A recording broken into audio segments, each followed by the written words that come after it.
ਸਤਿ ਸ੍ਰੀ ਅਕਾਲ। ਤੁਸੀਂ ਦੇਖ ਰਹੇ ਹੋ ਮੁਲਾਜ਼ਮ ਲਹਿਰ। ਹਰ ਵਾਰ ਅਸੀਂ ਤੁਹਾਡੇ ਕੋਲ ਅਲੱਗ-ਅਲੱਗ ਮਹਿਕਮਿਆਂ ਦੇ ਮੁਲਾਜ਼ਮ ਲੈ ਕੇ ਆਉਂਦੇ ਹਾਂ, ਦੱਸਦੇ ਹਾਂ ਕਿ ਕਿਸ ਤਰ੍ਹਾਂ ਸੇਵਾਵਾਂ ਨਿਭਾਉਂਦੇ ਹੋਏ ਵੀ ਉਹਨਾਂ ਨੂੰ ਇੰਨਾ ਸੰਘਰਸ਼ ਕਰਨਾ ਪੈ ਰਿਹਾ ਆਪਣੇ ਬਣਦੇ ਹੱਕਾਂ ਲਈ। ਪਰ ਮੁਲਾਜ਼ਮ ਤੋਂ ਬਾਅਦ ਜਦੋਂ ਉਹ ਰਿਟਾਇਰ ਵੀ ਹੋ ਜਾਂਦੇ ਨੇ, ਉਸ ਤੋਂ ਬਾਅਦ ਵੀ ਉਹ ਰੁਲਦੇ ਹੀ ਰਹਿੰਦੇ ਨੇ ਸੜਕਾਂ ਤੇ। ਕਿਉਂ ਐਵੇਂ? ਕਿਸ ਕਰਕੇ ਐਵੇਂ? ਅੱਜ ਅਸੀਂ ਸੋਚਿਆ ਤੁਹਾਨੂੰ ਉਹਨਾਂ ਨਾਲ ਮਿਲਾਵਾਂਗੇ, ਕਿਉਂਕਿ ਅੱਜ ਪੈਨਸ਼ਨ ਦਿਵਸ ਵੀ ਹੈ।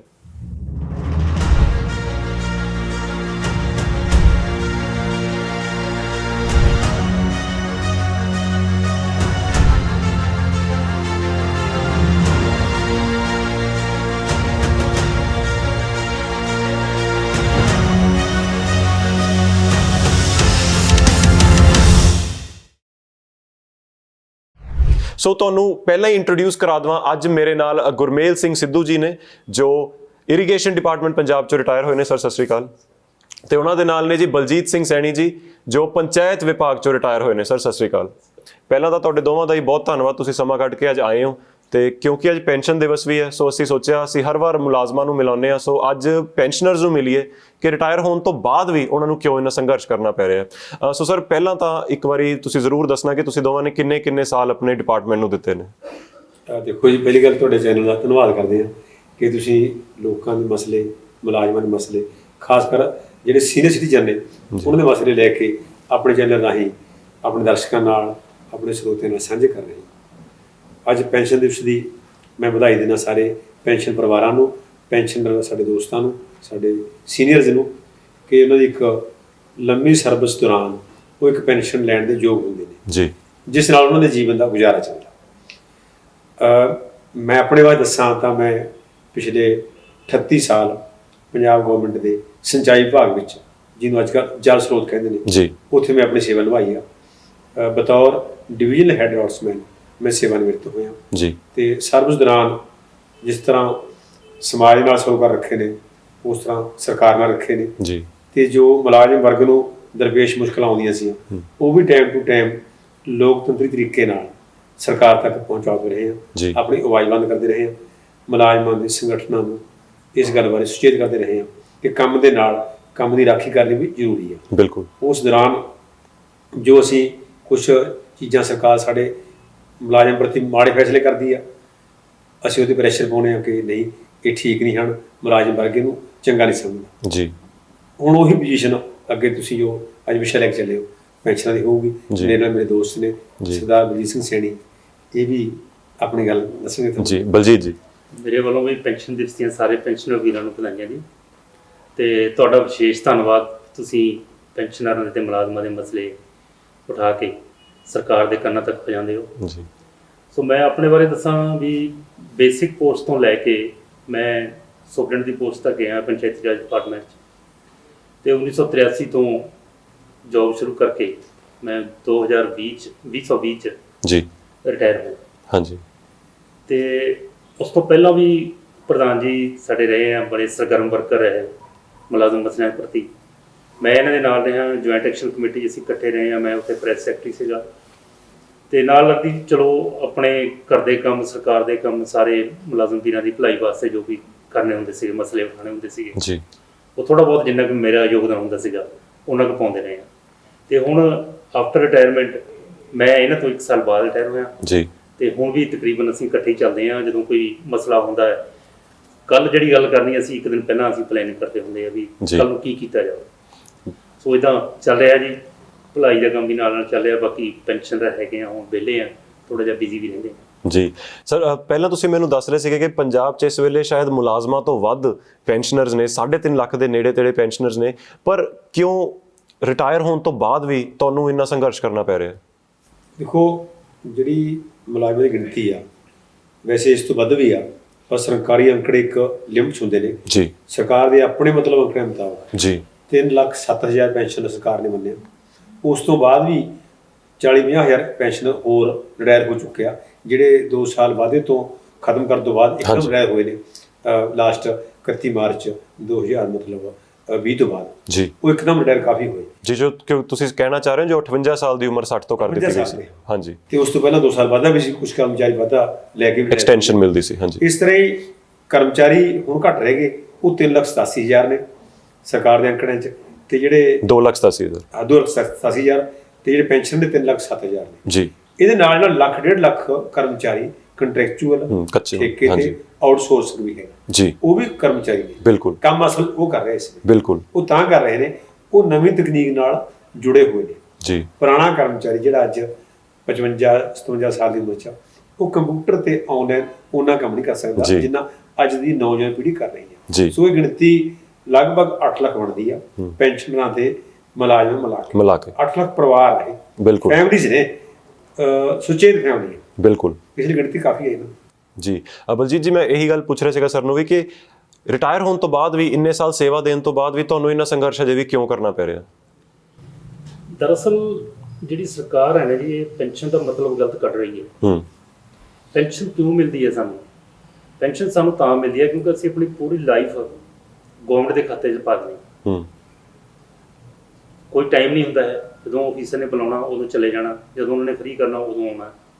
ਪਰਿਵਾਰ ਵੀ ਅਪਸੈਟ ਹੁੰਦਾ ਹੈ। ਬਿਲਕੁਲ। ਤੇ ਉਹ ਸਾਰਾ ਜਿਹੜਾ ਪੀਰੀਅਡ ਹੈਗਾ ਸਾਡਾ, ਉਹ ਤੋਂ ਬਾਅਦ ਮੁਲਾਜ਼ਮਾਂ ਨੂੰ ਕੀ ਮਿਲਦਾ ਹੈ?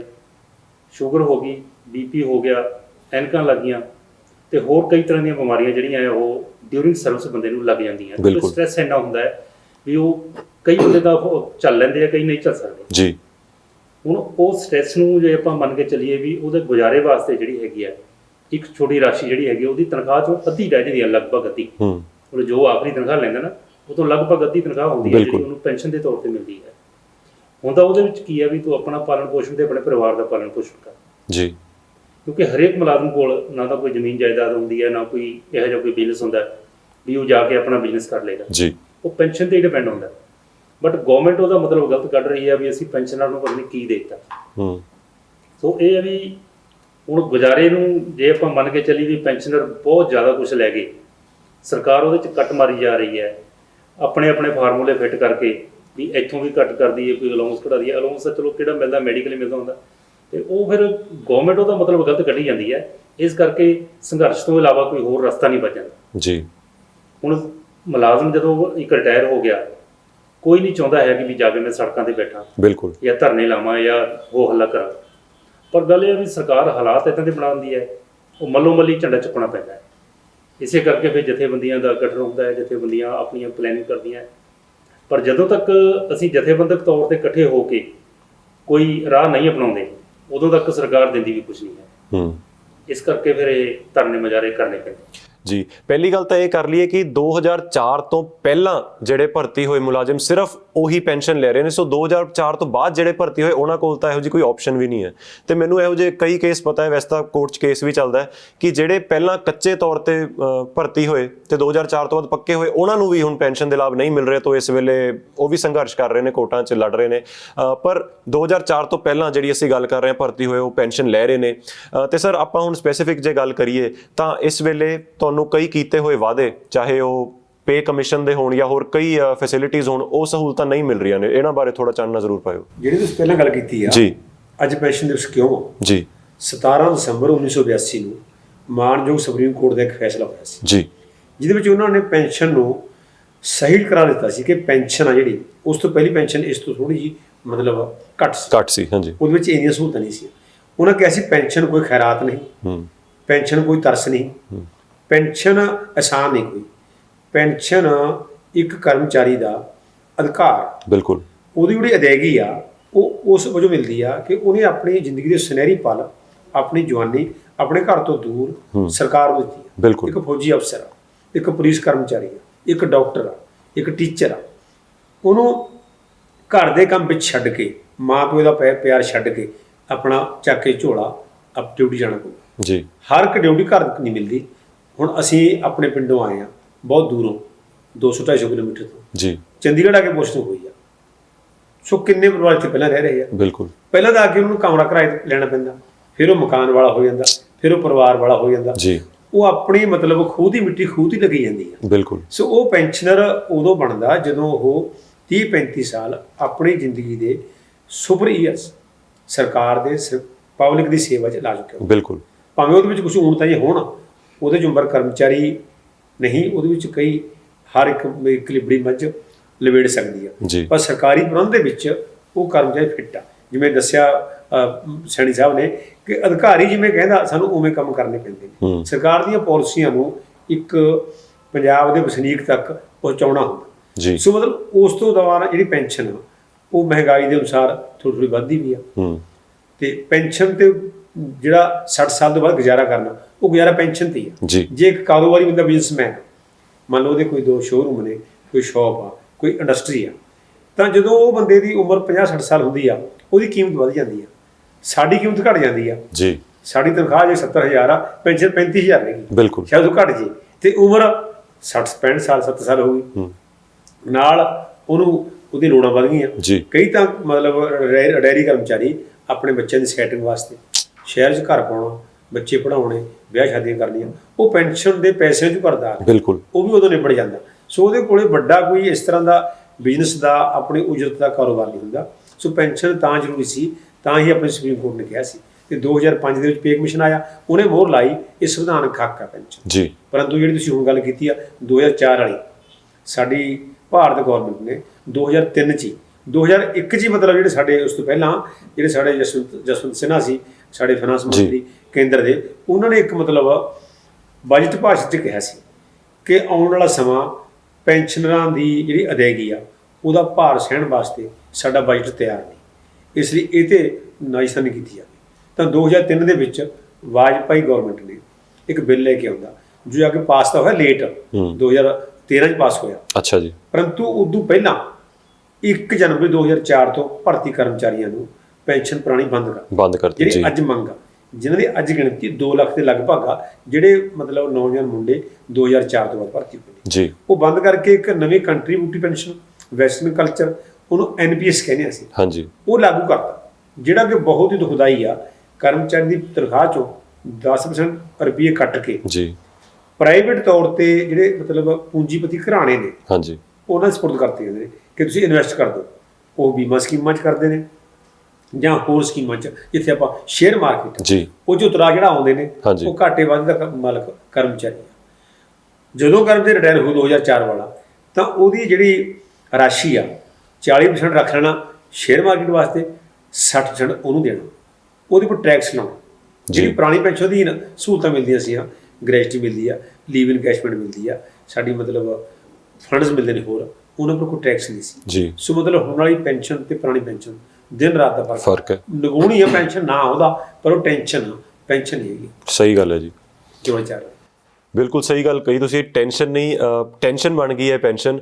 ਪਰ ਤੁਹਾਡੀਆਂ ਜਿਹੜੀਆਂ ਇਸ ਵੇਲੇ ਮੰਗਾਂ ਨੇ ਉਹ ਕੀ ਨੇ, ਸਾਨੂੰ ਉਹਨਾਂ ਨੂੰ ਵਿਸਤਾਰ 'ਚ ਦੱਸਣਾ ਜੀ। ਕੁਝ ਮੰਗਾਂ ਜੀ ਲੇਟੈਸਟ ਤੇ ਇਹ ਆ ਜਿਹੜੇ ਹੁਣ ਜਿੱਥੇ ਅਸੀਂ ਮਤਲਬ ਗੁਜ਼ਰ ਰਹੇ ਹਾਂ, ਜੀ, ਜਾਂ ਜਿਹੜੇ ਸਾਡੇ ਸਰੋਤੇ ਪੰਜਾਬੀ ਵੀਰ ਪੈਨਸ਼ਨ ਸੁਣ ਰਹੇ ਹੋਣਗੇ। ਜੀ।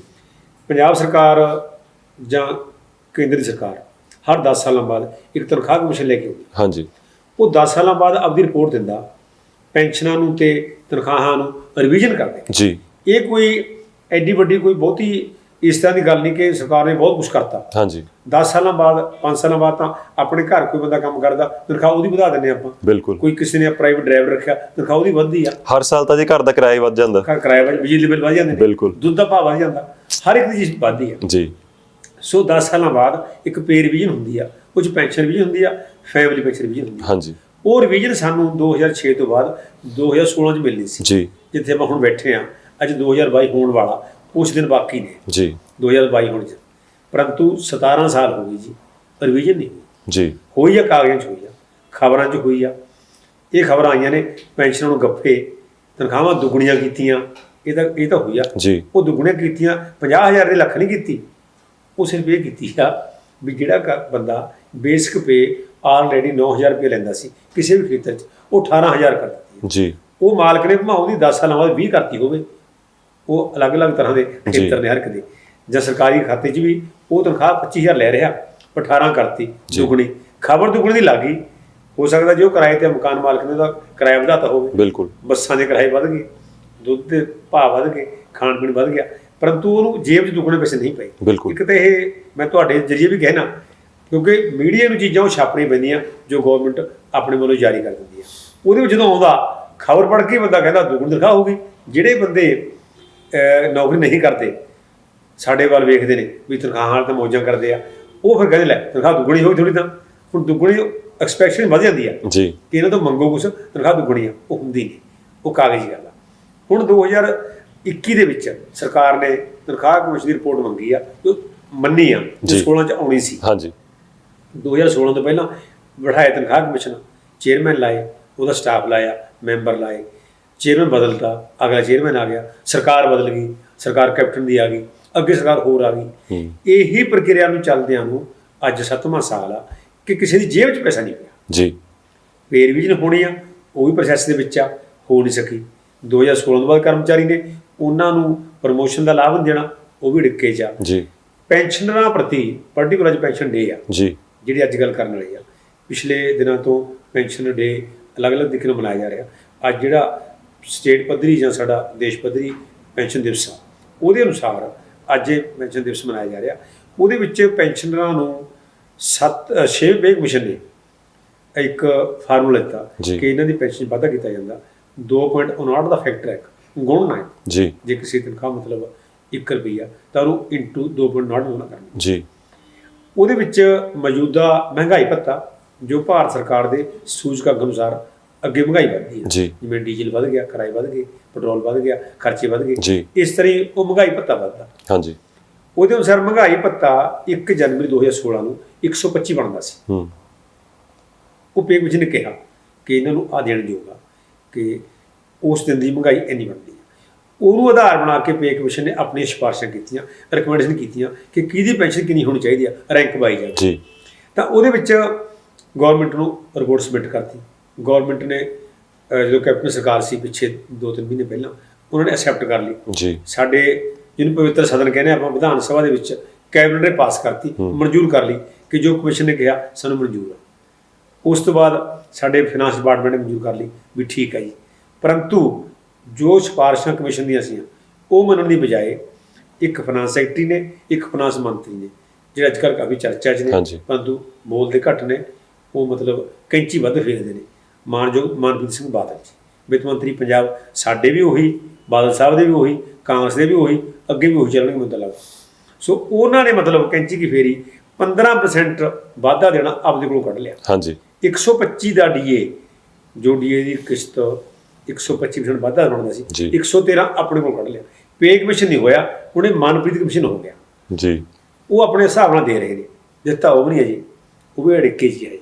ਕਿਉਂਕਿ ਉਹਦਾ ਰਿਵੀਜ਼ਨ ਪਹਿਲਾਂ ਬੈਂਕਾਂ ਨੂੰ ਜਾਊਗੀ, ਬੈਂਕਾਂ ਤੋਂ ਖੇਤੀ ਬੈਂਕਾਂ ਨੂੰ ਆਊਗੀ, ਫਿਰ ਕੰਸਰਨਡ ਬ੍ਰਾਂਚ ਜਾਊ ਜਿੱਥੇ ਕਰਮਚਾਰੀ ਰਹਿੰਦਾ, ਜਿਹੜੇ ਸ਼ਹਿਰ 'ਚ ਰਹਿੰਦਾ, ਕੋਈ ਬਠਿੰਡੇ ਰਹਿੰਦਾ, ਕੋਈ ਨਵੇਂ ਸ਼ਹਿਰ, ਕੋਈ ਮੁਹਾਲੀ ਜਾਂ ਕਿੱਥੇ ਵੀ।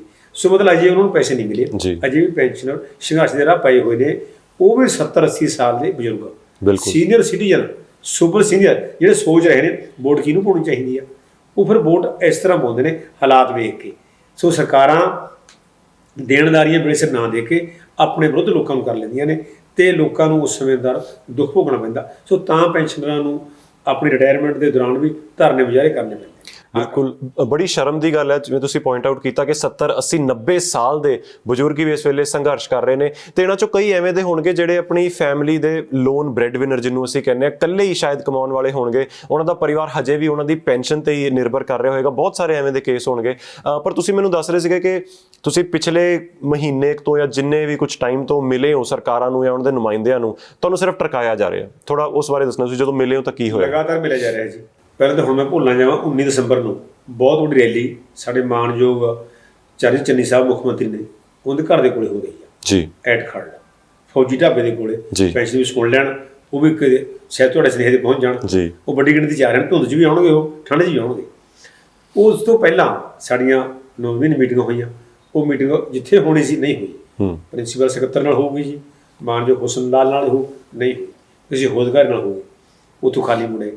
ਉਸ ਤੋਂ ਪਹਿਲਾਂ ਡੈਪੂਟੇਸ਼ਨ ਆਇਆ ਸਾਨੂੰ ਕਿ ਤੁਸੀਂ ਅੱਗੇ ਪ੍ਰੋਸੈਸ਼ਨ ਨਾ ਕਰੋ, ਇੱਥੇ ਧਰਨਾ ਖਤਮ ਕਰ ਦਿਓ। ਥੋੜੀ ਮੀਟਿੰਗ ਫਿਕਸ ਕਰਤੀ ਕੈਪਟਨ ਸਾਹਿਬ ਨਾਲ, ਪਰੰਤੂ ਅਸੀਂ ਪੈਨਸ਼ਨ ਮੰਗਦੇ ਸੀ, ਉਹ ਕੈਪਟਨ ਸਾਹਿਬ ਵੀ ਚਲੇ ਗਏ, ਉਹਨਾਂ ਦਾ ਬੈਗ ਗਿਰ ਪੈ ਗਿਆ। ਮੁੱਖ ਮੰਤਰੀ ਸਾਹਿਬ ਨਵੇਂ ਆ ਗਏ। ਨਵੇਂ ਮੁੱਖ ਮੰਤਰੀ ਸਾਹਿਬ ਕੋਲੇ ਦੁੱਖਾਂ ਦੀ ਪੰਡ 10 ਸਾਲ ਦੀ ਬਾਦਲ ਸਰਕਾਰ ਦੀ, 4.5 ਸਾਲ ਦੀ ਆਪਣੀ ਸਰਕਾਰ ਦੀ, ਉਹ ਚੱਕੀ ਫਿਰਦੇ ਨੇ। ਤੇ ਸਾਡੇ ਸਿੱਧੂ ਸਾਹਿਬ ਕਹਿ ਰਹੇ ਸਾਡੀ ਸਰਕਾਰ ਆਊਗੀ ਅਸੀਂ ਐਂ ਕਰ ਦਿਆਂਗੇ। ਸਰਕਾਰ ਹੁਣ ਕਿਹਦੀ ਆ ਸਾਨੂੰ ਸਮਝ ਨਹੀਂ ਆਈ ਸੀਗੀ। ਇੱਕ ਥਾਂ ਬੋਰਡ ਲਾਏ ਪਏ ਨੇ ਚੰਨੀ ਸਾਹਿਬ ਦੇ, 36000 ਪੱਕੇ ਕਰਮਚਾਰੀ, 36 ਨਹੀਂ ਹੋਏ ਉਹਨਾਂ ਜੀ ਅੱਜ ਤੱਕ ਤਾਂ ਹੋਏ ਜੀ। ਇੱਕ ਬੋਰਡ ਲਾਏ ਪਏ ਨੇ ਲੋਕਾਂ ਦੀ ਸਰਕਾਰ, ਅਸੀਂ ਪਰਸੋਂ ਚੌਥੇ ਚਮਕੌਰ ਸਾਹਿਬ ਗਏ ਸੀ, ਉੱਥੇ ਲਿਖਿਆ ਲੋਕਾਂ ਦੀ ਸਰਕਾਰ। ਅਸੀਂ ਉੱਥੇ ਹੈਰਾਨ ਹੋ ਗਏ ਵੀ ਇਸ ਜਿਹੜੀ 40-50 ਦਿਨ ਪਹਿਲਾਂ ਕਿਹਦੀ ਸੀ ਦੱਸਣ ਪਹਿਲਾਂ ਕਿਹਦੀ ਸੀ। ਸੋ ਅਸੀਂ ਤਾਂ ਇਸ ਗੱਲ ਤੇ ਹੈਰਾਨ ਵੀ ਸਾਡੇ ਪੰਜਾਬੀ ਲੋਕ, ਸਾਡੇ ਪੰਜਾਬੀ ਪੜ੍ਹੇ ਲਿਖੇ ਲੋਕਾਂ ਨਾਲ ਅਨਪੜ੍ਹਾਂ ਦਾ ਕਰਦੇ ਹੋਣਗੇ, ਇੱਦਾਂ ਮਤਲਬ ਬਲਫ ਕਰੀ ਜਾਂਦੇ ਨੇ। ਤੁਸੀਂ ਉਹ ਗੱਲ ਕਰੋ, ਇਹ ਕਰਨ ਵਾਲੀ ਆ। ਬੋਰਡਾਂ ਦੇ ਪੈਸੇ ਲਾਉਣ ਕਿੱਥੇ ਆ ਗਏ? ਖਜ਼ਾਨਾ ਖਾਲੀ ਆ। ਵਿੱਤ ਮੰਤਰੀ ਕਹਿੰਦਾ ਮੈਂ 10 ਰੁਪਏ ਦਾ ਗਾਹਕ ਹਾਂ, ਦੱਸੋ ਕਿੱਥੋਂ ਪੈਸੇ ਬਚਦੇ ਨੇ? ਅਸੀਂ ਕਹਾਂ ਇੱਥੋਂ ਬਚਦੇ ਨੇ, ਬੋਰਡ ਨਾ ਲਾਓ, ਕੰਮ ਕਰੋ। ਥੋੜੇ ਪ੍ਰਚਾਰ ਅਸੀਂ ਬਣਾਂਗੇ। ਉਹ ਬਜ਼ੁਰਗ ਕਹੂਗਾ ਮੇਰੀ ਪੈਂਟ 7000 ਵੱਧ ਗਈ। ਪ੍ਰਚਾਰ ਕਰਨ ਦਾ ਕੁਆਲਿਟੀ ਪ੍ਰਚਾਰ ਹੁੰਦੀ ਹੈ, ਨਾ ਕਿ ਝੂਠ ਫਰੇਬ ਦੇ ਪ੍ਰਚਾਰ। ਅਖਬਾਰਾਂ ਦੇ ਇਸ਼ਤਿਹਾਰ ਭਰੇ ਪਏ ਨੇ ਜੀ, 70-80 ਹਜ਼ਾਰ 'ਚ ਪੇਜ ਹੁੰਦਾ ਪੰਜਾਬੀ ਟ੍ਰਿਬਿਊਨ 'ਚ, ਜਿੰਨਾ ਕਿ ਮੈਨੂੰ ਭਾਅ ਪਤਾ। ਬਾਕੀ ਅਖਬਾਰ ਦੇ ਮਹਿੰਗੇ ਹੁਣ ਸ਼ਾਇਦ। ਉਹ ਪੇਜ ਵਾਸਤੇ ਪੈਸੇ ਕਿੱਥੋਂ ਆ ਗਏ? ਜਿੰਨੀ ਪਬਲਿਕ ਰਿਲੇਸ਼ਨ ਡਿਪਾਰਟਮੈਂਟ ਦੇ ਤੇਰੇ ਦੀ ਬੋਰਡ ਲਾਈ ਜਾਂਦੇ ਨੇ, ਉਹ ਪੈਸੇ ਕਿੱਥੋਂ ਆ ਗਏ? ਕੱਚਾ ਮਲਾਜ ਪੱਕਾ ਕਿਉਂ ਨਹੀਂ ਕਰਨਾ? ਸਕੂਲ ਟੀਚਰ ਕਿਉਂ ਨਹੀਂ ਭੇਜਣਾ? ਸਕੂਲ ਖਾਲੀ ਨੇ, ਟੀਚਰ ਹੈਗੇ ਟੈਂਕੀ 'ਤੇ ਬੈਠੇ ਸਾਹਮਣੇ ਜੀ। ਸੋ ਮਤਲਬ ਅੱਜ ਟੀਚਰਾਂ ਦਾ ਉੱਥੇ ਇੱਕ ਟੀਚਰ 58 ਸਾਲ ਦੀ, ਇੱਕ ਲੇਡੀ ਟੀਚਰ ਵਿਚਾਰੀ 58 ਸਾਲ ਦੀ ਕੱਚੀ ਮਤਲਬ ਰਿਟਾਇਰ ਹੋ ਗਈ। ਉਹਦੀ ਅਜੇ ਸਰਵਿਸ ਪੱਕੀ ਨਹੀਂ ਹੋਈ ਸੀ, ਉਹ ਕੱਚੀ ਰਿਟਾਇਰ ਹੋ ਗਈ। ਸੋ ਮਤਲਬ ਇਸ ਤਰ੍ਹਾਂ ਤਰਾਸਦੀਆਂ ਅੱਜ ਪੰਜਾਬ ਦੇ ਜਿਹੜੇ ਨੌਜਵਾਨ ਨੇ ਬਾਹਰ ਕਿਉਂ ਜਾ ਰਹੇ ਨੇ? ਇੰਨਾ ਰੁਪਈਆ ਪੰਜਾਬ ਦਾ ਵਿਦੇਸ਼ਾਂ ਨੂੰ ਚਲਾ ਗਿਆ। ਉਹ ਤਾਂ ਅੰਗਰੇਜ਼ ਲੈ ਕੇ ਨਹੀਂ ਗਏ ਸੀ ਇੰਨੇ ਪੈਸੇ। ਤਾਂ ਆਏ ਸਾਲ ਸਾਡਾ ਮਤਲਬ 10-20 ਹਜ਼ਾਰ ਯੰਗ ਬਲੱਡ ਬਿਲਕੁਲ ਸਾਡਾ ਬ੍ਰੇਨ ਡਰੇਨ ਹੋ ਰਿਹਾ, ਉਹ ਬਾਹਰ ਜਾ ਰਿਹਾ। ਉੱਥੇ ਤੰਗੀ ਤੁਸ਼ੀਆਂ ਨੇ ਮਾਂ ਪਿਓ ਦਾ ਪਿਆਰ ਛੱਡ ਕੇ ਜਾ ਰਹੇ ਆ। ਸਾਡੇ ਪੈਸੇ ਲੈ ਜਾਂਦੇ ਨੇ, ਆਪਦੇ ਉੱਥੇ ਲੱਗ ਜਾਂਦੇ ਉਹਨਾਂ ਦੇ। ਬਿਲਕੁਲ ਐਡੀ ਵੱਡੀ ਗੱਲ ਵੀ ਹੈ ਨਹੀਂ, ਉੱਥੇ ਪੈਸੇ ਦੇ ਪੰਡਾਂ ਬੰਨੀਆਂ ਪਈਆਂ। ਉਹ ਪਹਿਲਾਂ ਉਹਨੂੰ ਗਲੀ ਗਲੀ ਫਿਰਨਾ ਪਊਗਾ, ਕੰਮ ਭਾਲ ਪਊਗਾ। ਸੋ ਪੰਜਾਬੀ ਜਿਹੜੇ ਸੂਝਵਾਨ ਪੰਜਾਬੀ ਨੇ, ਚੰਗੇ ਭਰੇ ਨੇ, ਉਹ ਕਹਿੰਦੇ ਨੇ ਪੰਜਾਬ ਵਸਦਾ ਰਹੇ। ਜਾਂ ਅਸੀਂ ਆਮ ਸਾਡੇ ਲੋਕ ਕਹੀਏ ਵੀ ਵਸਦਾ ਗੁਰਾਂ ਦੇ ਨਾਂ 'ਤੇ ਇਹਨਾਂ ਦੇ ਕੰਮ ਹੀ ਹੋਰ ਕਰਤਾ। ਸੋ ਮਤਲਬ ਪੰਜਾਬ ਨੂੰ ਸਾਰੇ ਪੱਖਾਂ ਨੂੰ ਮਤਲਬ ਜੇ ਘੋਖੀਏ ਤਾਂ ਹਰ ਇੱਕ ਥਾਂ ਊਣਤਾਂ ਪੈਦਾ ਹੋ ਗਈਆਂ। ਆ ਕਿਸਾਨ ਵੀਰ ਨੇ ਹੁਣ ਜੀ 1 ਸਾਲ ਬਾਅਦ ਬਾਰਡਰ ਤੋਂ ਮੁੜ ਕੇ ਦਿੱਲੀ ਜਾਣ ਤੋਂ ਕਿੰਨਾ ਉਹਨਾਂ ਨੂੰ ਮੁਸ਼ਕਲਾਂ ਆਉਣੀਆਂ। ਅਜੇ ਵੀ ਉਹਨਾਂ ਦੇ ਭਾਵੇਂ ਉਹ ਕਾਲੇ ਖੂਨ ਵਾਪਸ ਪਾਉਣ 'ਚ ਕਾਮਯਾਬ ਹੋ ਗਏ, ਪਰੰਤੂ ਮੁਸ਼ਕਲਾਂ ਤਾਂ ਉਵੇਂ ਖੜੀਆਂ ਨੇ। ਬਿਲਕੁਲ ਸਟੇਟ ਗਵਰਨਮੈਂਟ ਦੀ ਖੜੀਆਂ ਨੇ, ਕਰਜ਼ੇ ਉਵੇਂ ਖੜੇ ਆ, ਕਿਸਾਨਾਂ ਦੇ ਜਿਹੜੇ ਹੋਰ ਦੇਣਦਾਰੀਆਂ ਉਵੇਂ ਖੜੀਆਂ ਨੇ। ਸੋ ਮਤਲਬ ਪੰਜਾਬ ਸਰਕਾਰ ਇੱਕ ਚੋਣਾਂ ਵੱਲ ਵਧ ਰਹੀ ਆ। ਉਹਨਾਂ ਦਾ ਮੁੱਦਾ ਚੋਣਾਂ ਨੇ, ਨਾ ਕਿ ਉਹਨਾਂ ਦਾ ਮੁੱਦਾ ਲੋਕ ਨੇ ਜੀ। ਚਲੋ ਆਪਾਂ ਪੈਨਸ਼ਨ ਦੇ ਮੁੱਦੇ ਤੇ ਰਹਿੰਦੇ। ਬਲਜੀਤ ਜੀ, ਫਿਰ ਹੁਣ ਆਪਣੇ ਕੋਲ ਆਪਸ਼ਨ ਕੀ ਆ? ਆਪਾਂ ਮਿਲਣ ਦੀ ਕੋਸ਼ਿਸ਼ ਕਰ ਰਹੇ ਹਾਂ, ਆਪਣੀ ਗੱਲ ਸਰਕਾਰ ਤੱਕ ਪਹੁੰਚਾ ਰਹੇ ਹਾਂ, ਸੰਘਰਸ਼ ਵੀ ਕਰ ਰਹੇ ਹਾਂ, ਪਰ ਹਜੇ ਵੀ ਉਹ ਫਲ ਨਹੀਂ ਮਿਲ ਰਿਹਾ। ਕੀ ਆਪਸ਼ਨਸ ਆ ਆਪਣੇ ਕੋਲ? ਆਪਸ਼ਨ ਤਾਂ ਦੇਖੋ, ਹੁਣ ਜਿਹੜਾ ਪੈਨਸ਼ਨਰ ਹੈਗੇ ਆ ਜਾਂ ਮੁਲਾਜ਼ਮ ਹੈਗੇ ਆ, ਉਹਨਾਂ ਕੋਲ ਵਿਦਰੋਹ ਤੋਂ ਛੁੱਟ ਕੋਈ ਆਪਸ਼ਨ ਹੈ ਨਹੀਂ ਜੀ। ਆਪਣੀ ਗੱਲ ਟੇਬਲ ਤੇ ਰੱਖਣੀ ਉਹਨਾਂ ਦਾ ਇੱਕ ਬਣਦਾ ਹੈ ਵੀ ਤੁਸੀਂ ਜਾ ਕੇ ਰੌਲਾ ਪਾਓ ਜੀ। ਜੇ ਚੁੱਪ ਕਰਕੇ ਬਹਿ ਜਾਂਦੇ ਆ, ਗਵਰਨਮੈਂਟ ਤਾਂ ਪਹਿਲੇ ਬੈਠੀ ਆ, ਗਵਰਨਮੈਂਟ ਦੀ ਕੋਈ ਸਰਦਰਦੀ ਹੈ ਨਹੀਂ ਜੀ। ਕਿਉਂਕਿ ਉਹਨਾਂ ਨੇ ਇੱਕ ਆਪਣਾ ਏਜੰਡਾ ਬਣਾ ਲਿਆ ਵੀ ਅਸੀਂ 4 ਸਾਲ ਕੋਈ ਗੱਲ ਨਹੀਂ ਗੌਰਨੀ, ਕਿਸੇ ਦੀ ਕੁਝ ਸੁਣਨੀ ਨਹੀਂ ਹੈਗੀ। 5ਵਾਂ ਸਾਲ ਜਿਹਨੂੰ ਇਹ ਕਹਿੰਦੇ ਆ, ਹੁਣ ਤਾਂ ਡਿਵੈਲਪਮੈਂਟ ਈਅਰ ਕਹਿਣ ਲੱਗੇ, ਪਹਿਲਾਂ ਇਲੈਕਸ਼ਨ ਈਅਰ। ਹਾਂਜੀ, ਇੱਥੇ ਕੀ ਹੈ ਵੀ ਇੱਥੇ ਵੀ ਬੜੇ ਵਾਅਦੇ ਹੋਣਗੇ, ਹੁਣ ਹੋ ਰਹੇ ਆ। ਜਿਵੇਂ ਪ੍ਰਧਾਨ ਜੀ ਨੇ ਦੱਸਿਆ ਵੀ ਇਹ ਜਿਹੜੇ ਵੱਡੇ ਬੋਰਡ ਲੱਗੇ ਜੀ, ਉਹ ਬੋਰਡ ਨੇ ਲੋਕਾਂ ਨੂੰ ਕੁਝ ਨਹੀਂ ਦੇਣਾ, ਸਿਰਫ ਆਪਣੀ ਪਬਲਿਸਿਟੀ ਦਾ ਸਟੰਟ ਹੈ ਇੱਕ ਉਹਨਾਂ ਦਾ। ਉਹ ਦੱਸਣਾ ਚਾਹੁੰਦੇ ਆ ਵੀ ਅਸੀਂ ਆਹ ਕਰਤਾ, ਜਦਕਿ ਐਕਚੁਅਲੀ ਕੁਝ ਨਹੀਂ ਹੋਇਆ ਜੀ। ਜੇ ਕੁਝ ਹੋ ਜੇ ਤਾਂ ਹਰੇਕ ਵਰਗ ਹੁਣ ਸੜਕਾਂ 'ਤੇ ਫਿਰਦਾ, ਧਰਨੇ ਲਾਉਂਦਾ ਹੈ, ਰੈਲੀਆਂ ਕਰਦਾ ਹੈ। ਫਿਰ ਉਹ ਲੋਕੀ ਘਰਾਂ ਤੋਂ ਬਾਹਰ ਨਿਕਲ ਕੇ ਕਿਉਂ ਜਾਣ? ਪੈਨਸ਼ਨਰ ਆਪਣੇ ਘਰੇ ਬੈਠੇ ਪੈਨਸ਼ਨ ਨਾਲ ਗੁਜ਼ਾਰਾ ਕਰੇ, ਮੁਲਾਜ਼ਮ ਆਪਣੇ ਦਫ਼ਤਰ ਬੈਠੇ। ਬਟ ਇਹ ਵੀ ਇੱਦਾਂ ਹੁੰਦਾ ਨਹੀਂ ਹੈ, ਕਿਉਂਕਿ ਇਹਨਾਂ ਨੇ ਮਤਲਬ ਉਹਨਾਂ ਚੀਜ਼ਾਂ ਦੇ ਹੋਰ ਕੱਢ ਲਏ। ਇਹ ਕਹਿੰਦੇ ਵੀ ਸਾਡਾ ਕੰਮ, ਸਰਕਾਰ ਦਾ ਕੰਮ ਸਿਰਫ ਇਲੈਕਸ਼ਨ ਜਿੱਤਣਾ ਹੈ, ਪਬਲਿਕਲੀ ਅਸੀਂ ਕੋਈ ਬੈਨੀਫਿਟ ਨਹੀਂ ਦੇਣਾ ਕਿਸੇ ਜੀ। ਕਿਉਂਕਿ ਹੁਣ ਤੁਸੀਂ ਇਲੈਕਸ਼ਨ ਦਾ ਜ਼ਿਕਰ ਕਰ ਹੀ ਦਿੱਤਾ ਹੈ, ਤੇ ਹੁਣ ਅਗਲੇ ਕੁਝ ਦਿਨਾਂ ਹਫ਼ਤਿਆਂ 'ਚ ਕਦੀ ਵੀ ਚੋਣ ਜਾਬਤਾ ਵੀ ਲੱਗ ਜਾਣਾ। ਸੋ ਤੁਹਾਡੇ ਲਈ, ਜਿਵੇਂ ਕਿ ਤੁਸੀਂ ਕਿਹਾ 4 ਸਾਲ ਤਾਂ ਫਿਰ ਕਿਸੇ ਨੇ ਗੱਲ ਨਹੀਂ ਗੌਲਣੀ, ਸੋ ਤੁਹਾਡੇ ਲਈ ਵੀ ਤੁਹਾਨੂੰ ਸ਼ਾਇਦ ਸਮਾਂ ਘੱਟ ਹੀ ਲੱਗ ਰਿਹਾ ਹੋਏਗਾ। ਇਸ ਵੇਲੇ ਵੀ ਸੰਘਰਸ਼ ਤੁਹਾਨੂੰ ਸ਼ਾਇਦ ਹੁਣ ਕਰਨਾ ਹੀ ਪੈਣਾ, ਇਹੀ ਸਮਾਂ ਹੈ। ਬਿਲਕੁਲ ਲੱਗ ਰਿਹਾ ਜੀ। ਇਸੇ ਕਰਕੇ ਥੋੜਾ ਜਿਹਾ ਮੁਲਾਜ਼ਮ ਵੀ ਤੇ ਪੈਨਸ਼ਨਰ ਵੀ, ਵੈਸੇ ਮੈਂ ਤਾਂ ਸਾਰੀਆਂ ਤਰ੍ਹਾਂ ਕਹਾਂਗਾ ਵੀ ਉਹ ਇਸੇ ਕਰਕੇ ਥੋੜਾ ਜਿਹਾ ਪ੍ਰੈਸ਼ਰ ਬਿਲਟ ਅਪ ਕਰ ਰਹੀਆਂ ਵੀ ਕਿਸੇ ਨਾ ਕਿਸੇ ਤਰੀਕੇ ਨਾਲ ਸਾਡੀ ਗੱਲ ਸੁਣੀ ਜਾਵੇ, ਗਵਰਨਮੈਂਟ ਜਾਂਦੀ ਕੁਝ ਦੇ ਜਾਵੇ। ਗਵਰਨਮੈਂਟ ਨੂੰ ਵੀ ਇਹ ਫਿਕਰ ਤਾਂ ਹੋਊਗਾ ਇਸ ਚੀਜ਼ ਦਾ ਵੀ ਜੇ ਅਸੀਂ ਨਹੀਂ ਦਿੰਦੇ ਤਾਂ ਇਹ ਸਾਰੀ ਜਮਾਤ ਜਿਹੜੀ ਹੈਗੀ ਸਾਥੋਂ ਉਲਟ ਜਾਏਗੀ ਜੀ, ਓਬਵੀਅਸਲੀ ਭੁਗਤੇਗੀ। ਬਿਲਕੁਲ, ਕਿਉਂਕਿ ਇਹ ਥੋੜੀ ਗਿਣਤੀ ਨਹੀਂ ਹੁੰਦੀ ਹੈਗੀ, ਲੱਖਾਂ 'ਚ ਗਿਣਤੀ ਹੈ ਮੁਲਾਜ਼ਮਾਂ ਦੇ, ਪੈਨਸ਼ਨਰਾਂ ਦੀ, ਉਹਨਾਂ ਦੇ ਪਰਿਵਾਰਾਂ ਦੀ। ਇੱਕ ਪਰਿਵਾਰ ਵਿੱਚ ਇੱਕ ਮੁਲਾਜ਼ਮ ਤੇ 3-3 4-4 ਬੰਦੇ ਡਿਪੈਂਡ ਕਰਦੇ ਆ। ਵੋਟਰ ਤਾਂ ਉਹ ਵੀ ਹੈਗੇ ਬਿਲਕੁਲ, ਤੇ ਜਦੋਂ ਉਹ ਮੁਲਾਜ਼ਮ ਉਲਟ ਜਾਏਗਾ ਸਰਕਾਰ ਦੇ, ਤਾਂ ਵੋਟਰ ਜਿਹੜੇ ਨਾਲ ਦੇ ਫੈਮਿਲੀ ਮੈਂਬਰ ਹੈਗੇ ਉਹ ਵੀ ਉਲਟੀ ਜਾਣਗੇ ਜੀ। ਸਰਕਾਰ ਨੂੰ ਵੀ ਇਹਦਾ ਨੁਕਸਾਨ ਹੋਏਗਾ। ਇਸੇ ਕਰਕੇ ਪ੍ਰੈਸ਼ਰ ਬਿਲਡ ਕਰਨ ਦੇ ਨਾਲ ਇੱਕ ਬੇਨਤੀ ਇਹ ਵੀ ਹੈ ਵੀ ਭਾਈ ਸਾਡਾ ਤਾਂ ਤੁਸੀਂ ਨਹੀਂ ਸੋਚ ਰਹੇ, ਆਪਣਾ ਹੀ ਸੋਚ ਲਓ, ਆਪਣੇ ਬਾਰੇ ਸੋਚ ਲਓ, ਕਿਉਂਕਿ ਕੁਰਸੀ ਦੇ ਥੱਲੇ ਤੁਹਾਡੀ ਵੀ ਖਿਸਕ ਜਾਣੀ ਹੈ।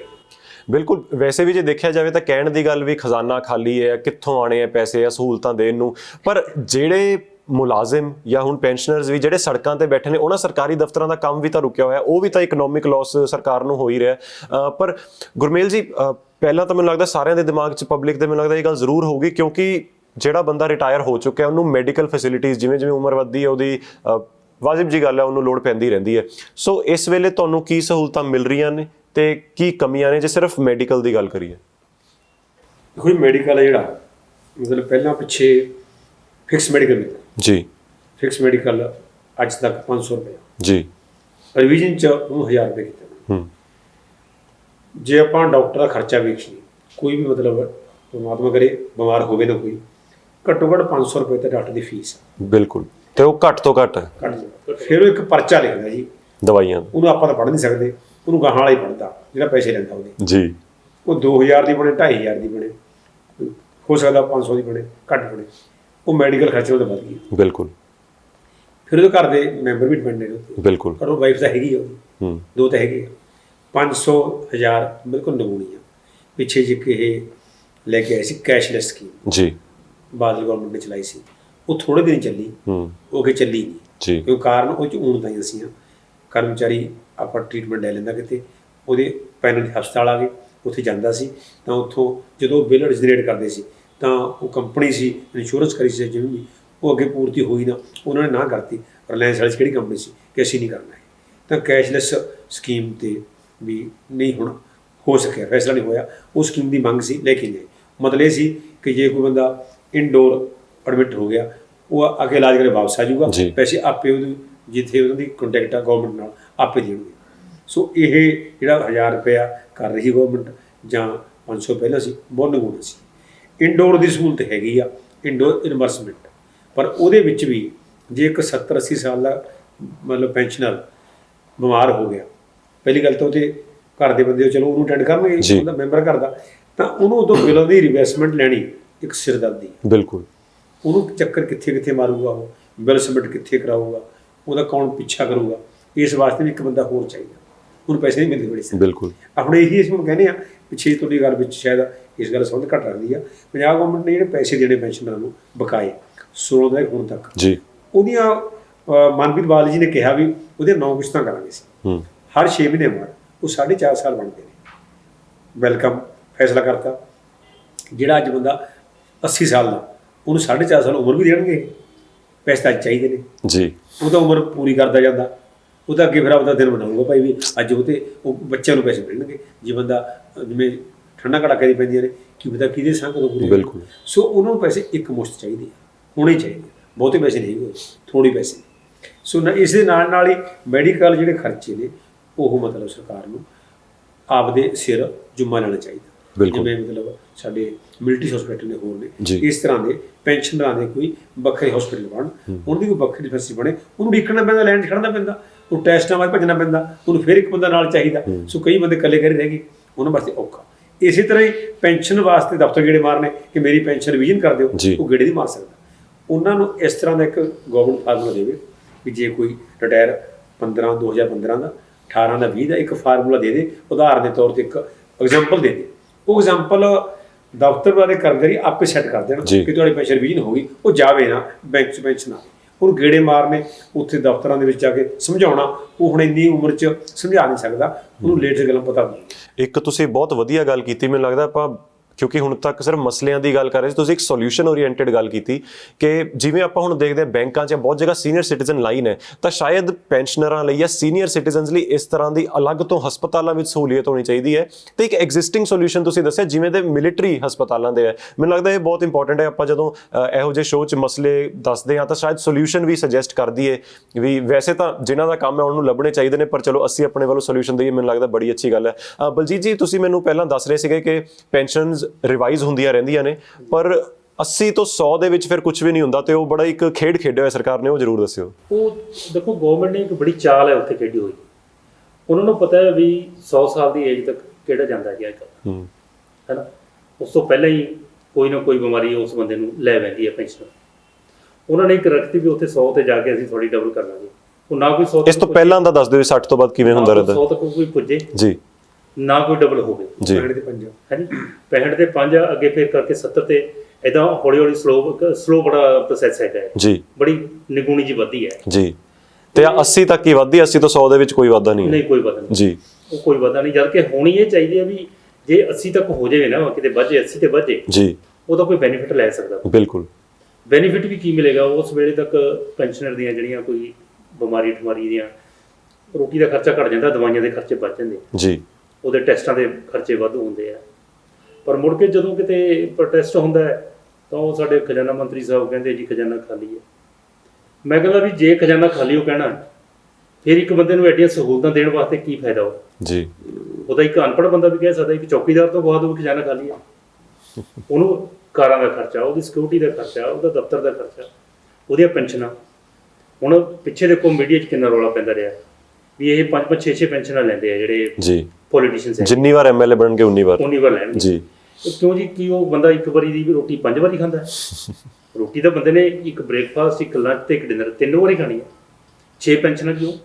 ਬਿਲਕੁਲ ਆਮ ਮੁਲਾਜ਼ਮ ਇੱਕ ਮਿਲਟਰੀ ਮੈਨ ਹੈ, ਬਾਰਡਰ ਤੇ ਲੜਾਈ ਲੜਦਾ ਹੈ, ਉਹ ਵੀ ਜਦੋਂ ਆਪਣੇ ਘਰ ਨੂੰ ਆਉਂਦਾ ਹੈ ਪੈਨਸ਼ਨ ਉਹਨੂੰ ਵੀ ਇੱਕੋ ਮਿਲਦੀ ਹੈ। ਬਿਲਕੁਲ ਹਾਲਾਂਕਿ ਉਹਦੀ ਸੇਵਾ ਜਿਹੜੀ ਦੇਸ਼ ਪ੍ਰਤੀ ਉਹ ਵੱਡੀ ਹੈ। ਬਿਲਕੁਲ ਉਹ ਜਾਨ ਜੋਖਿਮ ਚ ਪਾ ਰਿਹਾ ਡਾਇਰੈਕਟ। ਜਾਨ ਜੋਖਿਮ ਚ ਪਾ ਰਿਹਾ ਹੈ। ਉਹਦਾ ਪਰਿਵਾਰ ਕਿਤੇ ਹੈ, ਉਹ ਕਿਸੇ ਬਾਰਡਰ ਤੇ ਬੈਠਾ, ਕਦੇ ਕਿਸੇ ਬਾਰਡਰ ਤੇ, ਕਦੇ ਕਿਸੇ ਗਲੇਸ਼ੀਅਰ ਤੇ ਬੈਠਾ ਹੈ। ਬਿਲਕੁਲ ਇਹ ਪੂਰੀਆਂ ਫੈਸਿਲਿਟੀਆਂ ਲੈ ਕੇ ਫਿਰ ਵੀ 6-6 ਪੈਨਸ਼ਨਾਂ ਲੈ ਕੇ ਇਹਨਾਂ ਚੀਜ਼ਾਂ ਬਾਰੇ ਵੀ ਸੋਚਣਾ ਬਣਦਾ ਹੈ। ਪਰ ਗੱਲ ਇਹ ਹੈ ਵੀ ਜਿਨ੍ਹਾਂ ਨੇ ਸੋਚਣਾ ਉਹ ਆਪ ਹੀ ਲੈ ਰਹੇ ਆ। ਬਿਲਕੁਲ ਪੈਨਸ਼ਨ ਦੀ ਗੱਲ ਕਰਦੇ ਆ, ਇਹ ਗੱਲ ਮੈਨੂੰ ਲੱਗਦਾ ਬੜੀ ਵਧੀਆ ਹੈ ਕਿ ਉਹ ਜਿੰਨੀ ਵਾਰ ਐਮਐਲਏ ਬਣਦੇ ਉਨੀ ਵਾਰ ਪੈਨਸ਼ਨ ਤਾਂ ਲੈਂਦੀ ਹੈ। ਸ਼ਾਇਦ 2004 ਤੋਂ ਬਾਅਦ ਜਿਹੜਾ ਐਮਐਲਏ ਬਣਿਆ ਉਹਦੀ ਵੀ ਪੈਨਸ਼ਨ ਬੰਦ ਹੋਣੀ ਚਾਹੀਦੀ ਹੈ ਫਿਰ ਤਾਂ। ਹੋਣੀ ਚਾਹੀਦੀ। ਚਲੋ ਠੀਕ ਹੈ, ਵੈਸੇ ਤਾਂ ਇੱਕ ਸੇਵਾ ਹੈ ਜੀ, ਇਹ ਉਹ ਨਹੀਂ ਹੈ, ਨੌਕਰੀ ਨਹੀਂ, ਪੇਸ਼ਾ ਨਹੀਂ ਹੈਗਾ ਜੀ। ਇਹ ਰਾਜਨੀਤੀ ਸੇਵਾ ਹੈ। ਸੇਵਾ ਦਾ ਕੋਈ ਮੁੱਲ ਨਹੀਂ ਹੁੰਦਾ। ਉਹਨੂੰ ਇੱਕ ਸੁਸਾਇਟੀ ਜਿਹੜਾ ਦੇਗਾ ਬਣਦਾ ਇਨਾਮ ਪ੍ਰਣਾਮ ਦੇ ਰਹੀ ਹੈ, ਉਹਨੂੰ ਰਿਸਪੈਕਟ ਮਿਲ ਰਹੀ ਹੈ ਤੇ ਉਹਨੂੰ ਤਾਂ ਤਨਖਾਹ ਵੀ ਨਹੀਂ ਮਿਲਣੀ ਚਾਹੀਦੀ। ਵੈਸੇ ਪਹਿਲਾਂ ਹੁੰਦੀ ਵੀ ਨਹੀਂ ਸੀ ਕਿਸੇ ਵੇਲੇ। ਬਿਲਕੁਲ ਹੈ ਜੀ। ਹੁਣ ਇਹਨਾਂ ਨੇ ਕਰ ਕੇ ਥੱਲੋਂ ਸਰਪੰਚਾਂ ਤੱਕ ਪਹੁੰਚਾ ਦਿੱਤੀ ਹੈ ਵੀ ਤੁਹਾਨੂੰ ਭਾਵੇਂ 600 ਰੁਪਏ ਮਿਲੇ, ਤੁਹਾਨੂੰ ਤਨਖਾਹ ਮਿਲੇਗੀ ਵੀ ਨਹੀਂ। ਬਿਲਕੁਲ। ਤੇ ਗੁਰਮੇਲ ਜੀ ਰਲਾ ਮਿਲਾ ਕੇ ਫਿਰ ਇਸ ਵੇਲੇ ਸਾਡੀਆਂ ਮੰਗਾਂ ਕੀ ਨੇ ਜੀ ਪੈਨਸ਼ਨਰਾਂ ਲਈ? ਦੇਖੋ ਹੁਣ ਪੈਨਸ਼ਨ ਮੌਜੂਦਾ ਵੀ ਨੇ ਜੀ, ਪੈਨਸ਼ਨਰ ਆਉਣ ਵਾਲੇ ਵੀ ਨੇ, ਬਿਲਕੁਲ ਦੋਨੇ ਸਾਂਝੀਆਂ ਨੇ। ਜਿਹੜੀ ਗੱਲ ਇਹਨਾਂ ਨੇ ਕੀਤੀ ਆ ਮੈਂ ਥੋੜਾ ਜਿਹਾ ਟੱਚ ਕਰ ਦਿਆਂ ਹਾਂਜੀ ਕਿ ਜਿਹੜੇ ਕਰਮਚਾਰੀ 2004 ਤੋਂ ਬਾਅਦ ਉਹਨੂੰ ਪੁਰਾਣੀ ਪੈਨਸ਼ਨ ਹੈ ਨਹੀਂ ਨਵੀਂ ਪੈਨਸ਼ਨ, ਤਾਂ ਮਤਲਬ 2004 ਤੋਂ ਬਾਅਦ ਜਿਹੜੇ ਮੰਤਰੀ ਨੇ ਉਹਨੂੰ ਸਾਰਾ ਕੁਝ ਮਿਲਦਾ। ਕੱਲ੍ਹ ਪਰਸੋਂ ਹੀ ਸੁਖਬੀਰ ਸਿੰਘ ਬਾਦਲ ਕਿਤੇ ਐਡਰੈਸ ਕਰ ਰਹੇ ਸੀ ਤੇ ਸਾਡੇ ਪ੍ਰਧਾਨ ਦੇ ਮਾਨਯੋਗ ਸਾਬਕਾ ਡਿਊਟੀ ਮੁੱਖ ਮੰਤਰੀ ਜੀ ਕਿ 2004 ਤੋਂ ਬਾਅਦ ਕਰਮਚਾਰੀਆਂ ਨੂੰ ਅਸੀਂ ਪੈਨਸ਼ਨ ਦੇਵਾਂਗੇ ਜੇ ਸਾਡੀ ਸਰਕਾਰ ਆਉਂਦੀ ਆ। ਚੰਗੀ ਗੱਲ ਆ, ਜੀ ਆਇਆਂ ਨੂੰ ਕਹਿੰਦੇ ਉਹਨੂੰ। ਪਰੰਤੂ ਜਦੋਂ ਉਹਨਾਂ ਸਰਕਾਰ ਹੈਗੀ ਸੀ 10 ਸਾਲ 7 ਤੋਂ ਲੈ ਕੇ 2017 ਤੱਕ ਉਦੋਂ ਵੀ ਪੈਨਸ਼ਨ ਹੈ ਨਹੀਂ ਸੀ। ਇਹਨਾਂ ਦੀ ਆਪਣੀਆਂ ਹੈਗੀਆਂ ਸੀ, ਆਪਣੇ ਪਰਿਵਾਰ ਦੀ ਪੈਨਸ਼ਨ ਗਿਣ ਜਾਣ ਤੇ ਸਾਡੇ ਜਿਹੜੇ ਬੱਚੇ ਸੇਵਾ ਕਰਦੇ ਉਹਨਾਂ ਦੀ ਗਿਣ ਜਾਣ। ਸੋ ਮਤਲਬ ਇਹ ਪੋਲੀਟੀਕਲ ਕੰਮ ਆ ਜਿਹੜਾ, ਇਹ ਤੋਂ ਮਸਲਾ ਹੱਲ ਨਹੀਂ ਹੋਣਾ। ਸਾਨੂੰ ਪੋਲੀਟੀਕਲ ਸਿਨੈਰੀਓ ਚੇਂਜ ਕਰਨਾ ਪੈਣਾ। ਉੱਥੇ ਚੰਗੇ ਬੰਦੇ ਆਉਣ, ਇਮਾਨਦਾਰ ਬੰਦੇ ਆਉਣ, ਲੋਕ ਪੱਖੇ। ਮੁਸ਼ਕਲਾਂ ਕਿਤੇ ਇਹ ਵੀ ਪੁਰਾਣੀ ਪੈਨਸ਼ਨ ਬਹਾਲ ਹੋਣੀ ਚਾਹੀਦੀ ਹੈ। ਪਹਿਲੀ ਗੱਲ ਇੱਕ ਪ੍ਰਵੇਸ਼ ਭੀੜ ਆਈ। ਹਾਂਜੀ ਹੁਣ ਕੱਚੇ ਕਰਮਚਾਰੀ ਜਿਹੜੇ ਤੁਹਾਨੂੰ 36,000 ਦਾ ਬੋਰਡ ਦੱਸਿਆ, ਬੋਰਡ ਤਾਂ ਲੱਗਿਆ ਰਿਹਾ, ਉਹ 'ਚ ਚਿੱਠੀ ਪੜ੍ਹੀ ਹੈ ਮੈਂ, ਉਹ ਮੇਰੇ ਕੋਲ ਹੈਗੀ ਵੀ ਇਸ ਵੇਲੇ। ਤਾਂ ਉਹਦੇ ਵਿੱਚ ਕੀ ਆ ਕਿ 36,000 ਕਰਮਚਾਰੀ ਪੱਕੇ ਕਰਨ ਦੇ ਸ਼ਰਤਾਂ ਲਾਈਆਂ ਨੇ। ਉਹ ਸ਼ਰਤਾਂ 'ਚ ਇੱਕ ਸ਼ਰਤ ਇਹ ਵੀ ਆ ਕਿ 3 ਸਾਲ ਉਹ ਕਰਮਚਾਰੀ ਪ੍ਰਵੇਸ਼ਨ ਪੀਰੀਅਡ ਤੇ ਕੰਮ ਕਰੋ। ਉਹ ਕਰਮਚਾਰੀ ਦੀ ਪਹਿਲੇ ਨੌਕਰੀ 10 ਤੋਂ 15 ਸਾਲ ਹੋ ਗਈ। ਹੁਣ 3 ਸਾਲ ਉਹ 10ਵੀਂ ਵਾਲਾ ਬੱਚਾ ਫਿਰ ਊੜਾ ਆੜਾ ਪੜੂਗਾ ਪਹਿਲੀ ਕਿਤਾਬ, ਉਹ 12ਵੀਂ ਵਾਲਾ ਬੱਚਾ ABC ਪੜੂਗਾ। ਬਿਲਕੁਲ ਪ੍ਰਵੇਸ਼ਨ ਪੀਰੀਅਡ ਹੁੰਦਾ ਪਰਖ ਕਾਲ ਸਮਾਂ। ਹੁਣ ਉਹ ਤਾਂ 12-13 ਸਾਲ 10 ਸਾਲ ਪਰਖ ਨਹੀਂ ਹੋਈ ਉਹਦੀ। ਜੇ ਉਹਦੀ ਪਰਖ ਨਹੀਂ ਹੋਈ ਤਾਂ ਪਰਖ ਕਿਹਦੋਂ ਕਰਾਉਣੀ ਹੈ? ਕੀ ਤੁਹਾਡੇ ਨਵੇਂ ਮੁੱਖ ਮੰਤਰੀ ਸਾਹਿਬ ਪਰਖ ਕਾਲ ਕਰਕੇ ਆਏ ਸੀ? ਕੀ ਉਹ ਜਿਹੜੇ ਹੁਣ ਮਾਣਯੋਗ ਮੁੱਖ ਮੰਤਰੀ ਹੁਣ ਬਣਨਗੇ ਉਹ ਪਰਖ ਕਾਲ ਸੀ? ਕੀ ਪਹਿਲੇ ਮੰਤਰੀ ਸਾਰੇ ਪਰਖ ਕਾਲ ਤੇ ਆਏ ਸੀ? ਉਹਨਾਂ ਨੂੰ ਤਾਂ ਆਉਂਦੇ ਨੂੰ ਸਾਰਾ ਕੁਛ ਆ। ਅਸੀਂ ਤਾਂ ਇਹੀ ਗੱਲ ਕਹਿੰਦੇ ਆ ਕਿ ਕੰਟੈਕਟ ਬੇਸ ਤੇ ਐਮਐਲਏ ਹੋਣ, ਉਹ ਵੀ ਏਸੀ ਪੈਨਸ਼ਨ ਦੀ ਰੱਖੇ ਜਾਣ। ਉਹਨਾਂ ਦੀ ਪੈਨਸ਼ਨ 40 ਸਾਲਾਂ ਬਾਅਦ ਹੋਣੀ ਚਾਹੀਦੀ ਆ, 5 ਸਾਲਾਂ ਬਾਅਦ ਨਹੀਂ। ਜਦੋਂ ਉਹਨੂੰ 40 ਸਾਲ ਲੱਗਿਆ ਨੂੰ ਹੋ ਜਾਣ ਉਦੋਂ ਹੋਣੀ ਚਾਹੀਦੀ ਹੈ। ਜੀ ਜਿਸ ਤਰ੍ਹਾਂ ਆਪਾਂ ਲੁੱਡੋ ਖੇਡਦੇ ਨਾ, ਬੰਦਾ ਥੱਲੇ ਵੱਜੇ ਭਾਵੇਂ ਉਹ 0 ਤੇ ਆ ਜਾਏ, ਸਾਨੂੰ ਕੋਈ ਮਤਲਬ ਨਹੀਂ। ਉਹ ਜਦੋਂ ਲੋਕਾਂ ਦਾ ਖਜ਼ਾਨਾ, ਅੱਜ ਇੱਕ ਰਿਪੋਰਟ ਅਖਬਾਰ ਦੀ ਪੜ੍ਹੀ ਮੈਂ, ਉੱਥੇ ਸ਼ਾਇਦ ਆਮ ਆਦਮੀ ਪਾਰਟੀ ਵਾਲੇ ਬੋਲ ਰਹੇ ਸੀ ਵੀ ਸਾਡੇ ਸਟੇਟ ਦੇ ਪੂਰੇ ਬਜਟ ਦਾ 20% ਇਹਨਾਂ ਮਤਲਬ ਜਿਹੜੇ ਲੋਕ ਨੇਤਾ ਨੇ ਨਾ, ਲੀਡਰ ਮੰਤਰੀ ਐਮਐਲਏ, 20% ਦਾ ਕਮਿਸ਼ਨ ਛਕ ਜਾਂਦੇ ਨੇ। ਉਹ 34,000 ਕਰੋੜ ਬਣਦਾ। ਉਹ ਸਾਡੇ 1.70 ਲੱਖ ਹਜ਼ਾਰ ਕਰੋੜ ਦਾ ਜਿਹੜਾ ਬਜਟ ਆ ਸਟੇਟ ਦਾ, ਉਹਦਾ ਪੂਰਾ ਮਤਲਬ ਕਮਿਸ਼ਨ 20% 34,000 ਕਰੋੜ ਰੁਪਇਆ। ਜੀ ਉਹ ਲੀਡਰਾਂ ਦੇ ਘਰਾਂ ਆਈਆਂ। ਅੱਜ ਤੱਕ ਤੁਸੀਂ ਇੱਕ ਉਦਾਹਰਨ ਮਿਲ ਜੇ ਕਿ ਕੋਈ ਸਾਬਕਾ ਮਿਨਿਸਟਰ ਗਰੀਬ ਆ ਜਾਂ ਕੋਈ ਸਾਬਕਾ ਮੰਤਰੀ ਜਾਂ ਐਮਐਲਏ ਜਾਂ ਮੁੱਖ ਮੰਤਰੀ ਗਰੀਬ ਆ, ਉਹਨੂੰ ਪੈਨਸ਼ਨ ਦੀ ਲੋੜ ਆ, ਉਹਨੂੰ ਤਾਂ ਲੋੜ ਨਹੀਂ ਪੈਨਸ਼ਨ ਦੀ, ਉਹ ਤਾਂ ਦਾਨ ਕਰਨ ਰਾਜਾ ਵਾਂਗੂ ਵੀ ਚੱਕੋ ਯਾਰ, ਕਿੰਨੇ ਕੁ ਪੈਸੇ ਨਾਲ ਲੈ ਜਾਣਗੇ ਉਹ। ਸੋ ਮਤਲਬ ਅੱਜ ਉਹ ਕਾਰੋਬਾਰੀ ਬੰਦੇ ਬਣ ਗਏ, ਅੱਜ ਉਹਨਾਂ ਕੋਲੇ ਪੈਨਸ਼ਨਾਂ ਦੇਣ ਨੂੰ ਪੈਸੇ ਨਹੀਂ ਹੈਗੇ, ਪੈਨਸ਼ਨ ਲੈਣ ਨੂੰ ਆਪਣੀਆਂ ਵਾਰੀਆਂ ਹੈਗੀਆਂ ਨੇ। ਸੋ ਉਹਦੇ ਪੈਨਸ਼ਨ ਦੀ ਮੁਸ਼ਕਿਲ ਆ ਇਹ ਕਿ ਪੈਨਸ਼ਨ ਰਿਵੀਜ਼ਨ ਹੋਵੇ, ਇੱਕ ਮੁਸ਼ਤ ਬੈਂਕ 'ਚ ਜਾਵੇ ਪੈਨਸ਼ਨਰ ਦੇ, ਉਹਨੂੰ ਪੈਨਸ਼ਨ ਦੇ ਗੇੜੇ ਨਾ ਮਾਰਨੇ ਪੈਣ ਦਫ਼ਤਰਾਂ ਦੇ, ਉਹਦਾ ਜਿਹੜਾ ਪੇ ਕਮਿਸ਼ਨ ਨੇ ਕਿਹਾ ਉਹੀ ਮੰਨਿਆ ਜਾਵੇ। ਮੈਡੀਕਲ ਸਹੂਲਤ ਜਿਵੇਂ ਪਹਿਲਾਂ ਕਿਹਾ, ਉਹਨਾਂ ਬਾਰੇ ਵੱਖਰੇ ਕੋਈ ਕਲੀਨਿਕ ਖੋਲ੍ਹਣ, ਜਿਹੜੇ ਸੀਨੀਅਰ ਸਿਟੀਜ਼ਨ ਜਾ ਕੇ ਉੱਥੇ ਆਪਣੀ ਦਵਾਈ ਲੈ ਸਕਣ। ਉਹਨਾਂ ਨੂੰ ਤਾਂ ਮੈਂ ਕਹਿੰਦਾ ਗਲੀਆਂ 'ਚ ਆ ਕੇ ਨਹੀਂ ਹੋਣੀ ਚਾਹੀਦੀ ਆ, ਕੋਈ ਵੈਨਾਂ ਆਉਣ ਕਿ ਪੁੱਛਣ ਵੀ ਕਿਸੇ ਦਾ ਬੀਪੀ ਚੈੱਕ ਕਰਨਾ, ਕਿਸੇ ਨੂੰ ਗੋਲੀ ਦੇਣੀ ਆ। ਅੱਜ ਹਰ ਤਰ੍ਹਾਂ ਦੀਆਂ ਬਿਮਾਰੀਆਂ ਫੈਲੀਆਂ ਹੋਈਆਂ ਨੇ, ਸਾਡੀਆਂ ਖੁਰਾਕਾਂ ਖਾਦਾਂ ਮਿਲਾਵਟੀ ਹੋ ਗਈਆਂ। ਸੋ ਮਤਲਬ ਪੈਨਸ਼ਨਾਂ ਦੀਆਂ ਮੰਗਾਂ ਜਿਹੜੀਆਂ ਪੈਨਸ਼ਨ ਦਿਵਸ 'ਤੇ ਬਣਦੀਆਂ ਨੇ ਉਹ ਇਹੀ ਨੇ ਕਿ ਪੈਨਸ਼ਨਰਾਂ ਨੂੰ ਪੇ ਕਮਿਸ਼ਨ ਅਨੁਸਾਰ ਪੈਨਸ਼ਨ ਮਿਲੇ, ਬਕਾਏ ਇਕੱਠੇ ਮਿਲਣ, ਡਾਕਟਰੀ ਸਹੂਲਤਾਂ ਸੋਧ ਹੋਵੇ, ਪੁਰਾਣੀ ਪੈਨਸ਼ਨ ਲਾਗੂ। ਬਿਲਕੁਲ। ਤੇ ਕੀ ਸਾਡੀ ਹੋਰ ਸੂਬਿਆਂ 'ਚ ਪੰਜਾਬ ਨੂੰ ਛੱਡ ਕੇ ਇਹੋ ਜਿਹੇ ਐਗਜ਼ਾਮਪਲਸ ਨੇ ਜਿੱਥੇ ਪੈਨਸ਼ਨਰਾਂ ਦੇ ਹਾਲਾਤ ਬੈਟਰ ਨੇ, ਜਾਂ ਸਾਰੇ ਕਿਤੇ ਇਹ ਹਾਲ ਹੈ? ਬੈਟਰ ਤਾਂ ਜੀ ਵਿਦੇਸ਼ਾਂ 'ਚ ਹੀ ਹੋ ਲੱਗਦੇ ਨੇ, ਇਹ ਤਾਂ ਹੋ ਸਕਦੀ। ਹਾਂ, ਇੱਥੋਂ ਨਾਲੋਂ ਬੈਟਰ ਨਹੀਂ, ਉਹ ਇੰਨਾ ਜਲੀਲ ਨਹੀਂ ਕਰਦੇ। ਆ ਯੂਟੀ ਗਵਰਨਮੈਂਟ ਆਪਾਂ ਜਿੱਥੇ ਬੈਠੇ ਨੇੜੇ ਚੰਡੀਗੜ੍ਹ ਜੀ, ਚੰਡੀਗੜ੍ਹ, ਹਾਂਜੀ, ਚੰਡੀਗੜ੍ਹ ਪ੍ਰਸ਼ਾਸਨ ਦੇ ਵਿੱਚ ਇੰਨੀ ਖੱਜਲ ਖੁਆਰੀ ਨਹੀਂ ਜਿੰਨੀ ਸਾਡੀ। ਕੀ ਫਰਕ ਹੈ ਜੀ? ਫਰਕ ਇਹ ਹੈ ਵੀ ਉਹਨਾਂ ਦਾ ਜਿਹੜਾ ਮਤਲਬ ਉੱਥੇ ਲੋਕਤੰਤਰ ਨਹੀਂ ਹੈ, ਉੱਥੇ ਇੱਕ ਅਫੀਸਰ ਜਿਹੜੇ ਹੈਡ ਆਫ ਦੀ ਡਿਪਾਰਟਮੈਂਟ ਨੇ, ਐਚਓਡੀ, ਉਹ ਸਰਕਾਰੀ ਕੰਮ ਨੂੰ ਮਤਲਬ ਨਿਬੇੜਾ ਜਲਦੀ ਕਰਦੇ ਨੇ। ਸਾਡੇ ਨਿਬੇੜਾ ਪੋਲੀਟੀਕਲ ਦਖਲਅੰਦਾਜ਼ੀ ਨਾਲ ਹੁੰਦਾ, ਉਹ ਕਹਿੰਦੇ ਰੋਕ ਦਿਓ ਇੱਥੇ। ਹੁਣ ਕੱਲ੍ਹ ਪਰਸੋਂ ਦੀ ਉਦਾਹਰਨ ਤੁਸੀਂ ਗੱਲ ਸ਼ੇਅਰ ਕੀਤੀ ਕਿ ਇੱਕ ਸਾਨੂੰ ਮੁਲਾਜ਼ਮਾਂ ਨੂੰ ਇੱਕ ਬਾਰਡਰ ਭੱਤਾ ਤੇ ਇੱਕ ਪਿੰਡੂ ਭੱਤਾ ਮਿਲਦਾ ਜੀ, ਜਿਹੜਾ ਕਰਮਚਾਰੀ ਆਪਣੇ ਸ਼ਹਿਰ 'ਚੋਂ ਆਪਣਾ ਸਕੂਟਰ ਕਾਰ ਲੈ ਕੇ ਕਿਸੇ ਪਿੰਡ 'ਚ ਜਾਂਦਾ, ਭਾਵੇਂ ਉਹ ਟੀਚਰ ਆ, ਭਾਵੇਂ ਡਿਸਪੈਂਸਰੀ 'ਚ ਕੰਮ ਕਰਦਾ, ਜਾਂ ਉਹ ਹੋਰ ਕਰਮਚਾਰੀ ਆ ਫੀਲਡ ਦਾ, ਉੱਥੇ ਪਿੰਡੂ ਭੱਤਾ ਮਿਲਦਾ। ਕੱਲ੍ਹ ਉਹ ਪਰਸੋਂ ਜਿੱਥੇ ਵਾਪਸ ਲੈ ਕਿ ਪਿੰਡ ਭੱਤਾ ਦੇਣਾ ਨਹੀਂ, ਇਹਨੂੰ ਦੇਖਣਾ ਹੈ। ਠੀਕ ਹੈ ਜੀ। ਪਹਿਲਾਂ ਉਸ ਤੋਂ ਪਹਿਲਾਂ ਹਰ ਕਰਮਚਾਰੀ 200 ਰੁਪਇਆ ਵਿਕਾਸ ਟੈਕਸ ਲੈ ਰਹੇ ਨੇ। ਵਿਕਾਸ ਕਾਹਦਾ ਕਰਦੇ ਨੇ ਸਾਨੂੰ ਤਾਂ ਪਤਾ ਨਹੀਂ, ਸਾਤੋਂ ਪੈਸੇ ਲੈ ਲਏ, ਹਰ ਕਰਮਚਾਰੀ ਤੋਂ ਪੈਸੇ ਲੈ ਰਹੇ ਨੇ, ਦਿੰਦੇ ਨਹੀਂ। ਅੱਜ ਕਰਮਚਾਰੀ ਦਾ GPF, ਕਰਮਚਾਰੀਆਂ ਦੇਣਦਾਰੀਆਂ, ਕਰਮਚਾਰੀ ਦਾ ਵਿਕਾਸ ਟੈਕਸ, ਉਹਨਾਂ ਦੇ ਤਨਖਾਹ ਨੂੰ 40,000 ਮਿਲਣੀ ਚਾਹੀਦੀ, ਮਿਲਦਾ 10,000 ਆ। ਉਹ ਪੈਸੇ ਸਾਰੇ ਸਰਕਾਰ ਦੇ ਸਿਰ ਬੋਝ ਆ ਪਬਲਿਕ ਦਾ, ਜੇ ਸਾਡੇ ਕਰਮਚਾਰੀ ਵਰਗ ਦਾ। ਸੋ ਮਤਲਬ ਇਸ ਤਰ੍ਹਾਂ ਹੀ ਹਿਮਾਚਲ ਗੌਰਮੈਂਟ ਆ, ਉੱਥੇ ਵੀ ਖੱਜਲ ਖੁਆਰੀ ਘੱਟ ਹੈ। ਜਿਹੜੇ ਸਾਡੇ ਕੇਰਲਾ 'ਚ ਆ ਉੱਥੇ ਵੀ ਖੱਜਲ ਘੱਟ ਆ, ਉੱਥੇ ਜਿਹੜਾ ਲਿਟਰੇਸੀ ਦਰ ਬਹੁਤ ਜ਼ਿਆਦਾ ਹੈ। ਸੋ ਮਤਲਬ ਸਾਡੇ ਸੂਬੇ ਦੇ ਵਿੱਚ ਪੋਲੀਟੀਕਲ ਜਿਹੜਾ ਨਾਚ ਆ ਬਹੁਤਾ ਹੋ ਰਿਹਾ। ਉਹਦੇ ਤਾਂ ਇੰਨੇ ਬੰਦੇ ਪੋਲੀਟਿਕਸ 'ਚ ਕੰਮ ਕਰਨ ਲੱਗ ਗਏ, ਉਨੇ ਕੰਮ ਤਾਂ ਖੇਤਾਂ ਹੀ ਨਹੀਂ ਕਰਦੇ ਲੋਕ। ਜਿਹਨਾਂ ਕਹਿੰਦਾ ਮਜਲ ਮੈਂ ਨਵਾਂ ਕੁੜਤਾ ਪਜਾਮਾ ਸਮਾਵਾਂ ਅਤੇ ਮੈਂ ਵੀ ਕਿਸੇ ਦਾ ਲੀਡਰ ਬਣ ਜਾ। ਸੋ ਮਤਲਬ ਇੱਥੇ ਲੀਡਰ ਦਾ ਜਿਹੜਾ ਰੇਸ ਆ ਬਹੁਤ ਜ਼ਿਆਦਾ ਆ, ਕਿਉਂਕਿ ਪੋਲੀਟੀਕਲ ਲੋਕਾਂ ਨੇ ਉਸ ਸਿਸਟਮ 'ਚੋਂ ਉਹਨਾਂ ਲੋਕਾਂ ਨੂੰ ਚੋਗਾ ਪਾਉਣਾ ਸ਼ੁਰੂ ਕਰਤਾ। ਸੋ ਪੰਜਾਬ ਸੂਬੇ ਲਈ ਤੁਹਾਡਾ ਇੱਕ ਮੈਨੂੰ ਲੱਗਦਾ ਇਹ ਸੋਲਿਊਸ਼ਨ ਹੈ ਕਿ ਪੋਲੀਟੀਸ਼ੀਅਨ ਤੋਂ ਹਟ ਕੇ ਬਿਊਰੋਕ੍ਰੇਸੀ ਵੱਲ ਇਹ ਕੰਮ ਜਾਵੇ, ਜਿਹੜਾ ਕਿ ਜਲਦੀ ਉਹਦਾ ਨਿਬੇੜਾ ਹੋਵੇ। ਹਾਂ, ਸਾਡੇ ਸੂਬੇ ਦੇ ਅਫਸਰ ਬੜੇ ਲਾਇਕ ਨੇ ਜੀ, ਸਾਡੇ PCS ਅਫਸਰ ਲਾਇਕ ਨੇ, ਪੋਸਟਾਂ ਖਾਲੀ ਵੀ ਰਹਿੰਦੀਆਂ ਨੇ ਜੀ। ਸਾਡੇ ਉੱਚ ਅਧਿਕਾਰੀ ਡਿਪਾਰਟਮੈਂਟ ਦੇ ਹੈਡ ਆਫ ਡਿਪਾਰਟਮੈਂਟ ਪਾਵਰ ਦੇਣ। ਇੱਕ ਵਧੀਆ ਪ੍ਰਿੰਸੀਪਲ ਆ ਜੀ, ਉਹ ਸਕੂਲ ਨੂੰ ਬਣਾਉਂਦਾ ਵਧੀਆ ਕਨਵੈਂਟ ਸਕੂਲ ਵਰਗਾ। ਇੱਕ ਹੈਡ ਆਫ ਡਿਪਾਰਟਮੈਂਟ ਆ ਜਿਹੜਾ, ਉਹਨੂੰ ਪਾਵਰਾਂ ਬਹੁਤ ਘੱਟ ਨੇ, ਪਾਵਰਾਂ ਸੈਂਟਰਲਾਈਜ਼ ਨੇ। ਇੱਕ ਦਰਜਾ 4 ਦੀ ਬਦਲੀ ਕਰਾਉਣੀ ਆ ਸੇਵਾਦਾਰ ਦੀ, ਮੰਤਰੀ ਤੋਂ ਹੋਊਗੀ ਜੀ, ਬੜੀ ਮਾੜੀ ਗੱਲ ਆ। ਮਤਲਬ ਇਹਨੂੰ DPA ਸਕੂਲ ਨੂੰ ਜਾਂ ਡਾਇਰੈਕਟਰ ਹੈਲਥ ਨੂੰ ਪਤਾ ਹੀ ਨਹੀਂ ਮੈਂ ਕਿੱਥੇ ਲਾਉਣਾ ਹੁੰਦਾ ਹੈ, ਇਹਨੂੰ ਪਤਾ ਨਹੀਂ ਉਹ DP ਕੌਣ ਲਾਇਆ। ਸੋ ਮਤਲਬ ਬਹੁਤ ਛੋਟੀਆਂ ਗੱਲਾਂ ਨੇ ਜਿਹੜੀਆਂ ਧਿਆਨ ਮੰਗਦੀਆਂ ਨੇ ਕਿ ਕੇਂਦਰੀਕਰਨ ਜਿਹੜਾ ਪਾਵਰਾਂ ਦਾ ਇਹ ਮਾੜਾ, ਇਹ ਤਾਂ ਮਿਸਯੂਜ ਨਾ ਹੋਣ, ਉਹਦੇ ਗੌਰ ਕਰੇ। ਸਾਡੇ ਕੋਲ ਹੈਗਾ ਉਹਦੇ ਗੌਰ ਕਰਨ ਨੂੰ ਸਿਸਟਮ ਆ। ਸੋ ਮਤਲਬ ਇਸ ਤਰ੍ਹਾਂ ਕਰਕੇ ਲੋਕਾਂ ਦਾ ਸੁਧਾਰ ਹੋ ਸਕਦਾ ਜੀ। ਸਰਕਾਰ ਵੀ ਚੰਗੀ ਲੱਗੂਗੀ ਲੋਕਾਂ ਨੂੰ, ਐਨ ਵੀ ਵਧੀਆ ਸਰਕਾਰ ਹੈ ਜੀ, ਮੁਸ਼ਕਿਲਾਂ ਵੀ ਲੱਗੂਗੀ।